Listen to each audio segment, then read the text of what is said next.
Iran যুদ্ধের ডামাডোলে উপসাগরীয় মিত্রদের রক্ষায় এবার রাষ্ট্রীয় পৃষ্ঠপোষকতায় চোরাচালানায় জড়িয়েছে মার্কিন সামরিক বাহিনী। সম্প্রতি বার্তা সংস্থা রয়টার্সের এক বিশেষ প্রতিবেদনে উঠে আসে এমন চাঞ্চল্যকর তথ্য। সেখানে বলা হয় ইরানের মোকাবেলায় ইরানের কৌশল ব্যবহার শুরু করেছে ওয়াশিংটন। বিষয়টি এতটাই স্পর্শকাতর যে এই কৌশল বাস্তবায়নে খোদ মাঠে নেমেছে মার্কিন নৌবাহিনীও। রয়টার্সের প্রতিবেদনে বলা হয় উপসাগরীয় অঞ্চলের জ্বালানি রপ্তানি সচল রাখতে মার্কিন সামরিক বাহিনী জাহাজ থেকে জাহাজে তেল স্থানান্তরের কয়েক ডজন অত্যন্ত গোপনীয় অভিযান তদারকি করছে।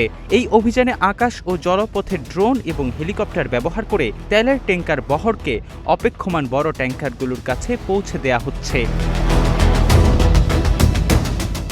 হরমুজ প্রণালীর প্রবেশদ্বারে পরিচালিত এই অপারেশনটিতে মূলত শার্ডলিং কৌশল ব্যবহার করা হচ্ছে, যা ইরান দীর্ঘদিন ধরে আন্তর্জাতিক নিষেধাজ্ঞা এড়াতে ব্যবহার করে আসছে। এই অভিযানের সঙ্গে পরিচিত 11 জন ব্যক্তি তেল স্থানান্তরের দুটি নির্দিষ্ট স্থান চিহ্নিত করেছেন, যার একটি সংযুক্ত আরব আমিরাতের ফুজাইরাহ উপকূলে এবং অন্যটি ওমানের সোহর বন্দরের কাছে। রয়টার্সের পর্যালোচনা করা শিপিং ডেটা এবং স্যাটেলাইট চিত্র অনুযায়ী মে মাসের শুরু থেকে এই কার্যক্রমে অন্তত 92টি জাহাজ জড়িত ছিল। গত 11 জুন পর্যন্ত দেখা গেছে স্যাটেলাইট চিত্রে এই দুই স্থানে 17 জোড়া জাহাজ একযোগে তেল স্থানান্তর করছে। গত 9 জুন ইরান একটি অ্যাপাচি হেলিকপ্টার ভূপাতিত করে, যার জেরে যুক্তরাষ্ট্র পাল্টা বিমান হামলা চালায়। এই অভিযানের সঙ্গে সংশ্লিষ্ট 4 জন ব্যক্তি জানিয়েছেন ওই হেলিকপ্টারটি এই গোপন মিশনের কাজে নিয়োজিত ছিল।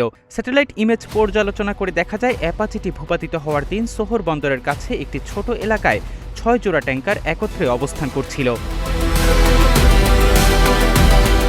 মে মাসের শুরু থেকে মার্কিন সামরিক বাহিনী এই গোপনীয় তদারকি শুরু করে। এটি মূলত ইরানের ব্যবহৃত একটি কৌশল, যা তারা নিষেধাজ্ঞা এড়াতে ব্যবহার করে। এই অভিযান চলাকালে ফুজাইরা বন্দরটি বারবার ইরানি হামলার শিকার হয়েছে। এই স্থানান্তর কার্যক্রম পুরোপুরি মার্কিন সামরিক বাহিনী দ্বারা নিয়ন্ত্রিত। তথ্যসূত্র এবং স্যাটেলাইট ইমেজ অনুযায়ী ট্যাঙ্কারগুলোকে প্রণালীতে পৌঁছানোর আগে একটি নির্দিষ্ট মিলনস্থলে যেতে হয়। তারপর তারা 3 থেকে 4000 মিটার দূরত্ব বজায় রেখে একে একে যাত্রা শুরু করে। 4টি সূত্রের দাবি, এই সময় জাহাজগুলোর ট্রান্সপন্ডার বন্ধ থাকে এবং আলো কমিয়ে রাখা হয়। যখন তারা হরমুজ প্রণালী পার হয়ে ইরানের দাবি করা নিয়ন্ত্রণহীন অঞ্চলে পৌঁছায়, তখন ছোট ট্যাঙ্কারগুলো বড় জাহাজে তেল স্থানান্তর শুরু করে।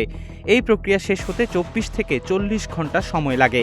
এরপর খালি ছোট জাহাজগুলো আবার প্রণালী দিয়ে ফিরে আসে এবং তেল বোঝাই বড় জাহাজগুলো গন্তব্যের দিকে রওনা হয়।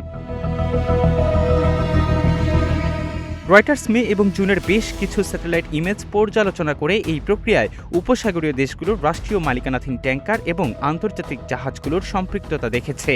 মে মাস থেকে অন্তত 9 কোটি ব্যারেল অপরিশোধিত তেল এবং পেট্রোলিয়ামজাত পণ্য এই নেটওয়ার্কের মাধ্যমে পরিবাহিত হয়েছে বলে ধারণা করা হচ্ছে।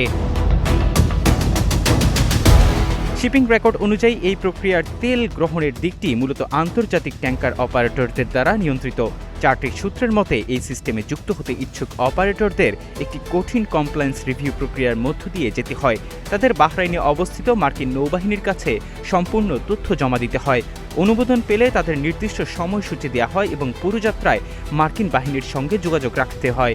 আরব আমিরাতের তেল কোম্পানি আদনক এবং কুয়েত অয়েল ট্যাঙ্কার কোম্পানি এই স্থানান্তরের ক্ষেত্রে সবচেয়ে বেশি সক্রিয়।